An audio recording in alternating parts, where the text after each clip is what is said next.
Guys, big boss house లో unlimited luxury food ఇవ్వడం అనేది కంప్లీట్ గా అయితే నాకు కొంచెం స్కిట్టెడ్ అనిపిస్తుంది. లేదు అంటే వాళ్ళకి కొంచెం హెల్త్ ఇష్యూస్ ఉన్నాయి, కావాలని ఇది ఇచ్చారు కాబట్టి ఇది ఇస్తే ఎక్కువ రోజులు సస్టైన్ కాగలుగుతారు ఇష్యూస్ లేకుండా అని చెప్పేసి అనిపించింది. అందుకనే రమ్యకి అండ్ సుమన్ కి ఇచ్చారని నాకు అనిపిస్తుంది.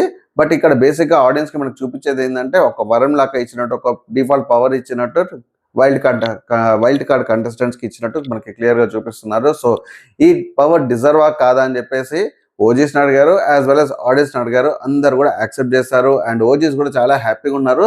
సుమన్ కి నిజంగా ఒక సపోర్ట్ దొరికింది. సుమన్ ఆయన తింటుంటే మా కడుపు నిండుతుంది. సుమన్ చాలా హ్యాపీగా ఉన్నారు కాబట్టి మాకు మంచిగా అనిపిస్తుంది.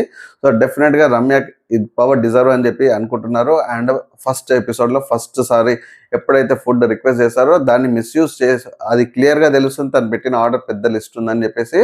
అండ్ సెకండ్ డే నుంచి తను మళ్ళీ లిమిటెడ్ చేసేసుకుంది. అంటే ఎంతవరకు కావాలి, ఎంతవరకు తినాలన్నది అంతనే చేశారు అండ్ సారీ కూడా చెప్పారు. సో మీకేమనిపించింది లగ్జరీ ఫుడ్ విషయంలో? ఇది కావాలని వాళ్ళ హెల్త్ ఇష్యూస్ వల్లనే వాళ్ళకి ఈ వరం లాగా డిఫాల్ట్ పవర్ లాగా ఇచ్చారా, లేదు అంటే ఇది ఒక ఎంటర్టైన్మెంట్ లాగా దారి తీస్తుందని చెప్పి ఇచ్చారా? కమెంట్ చేయండి.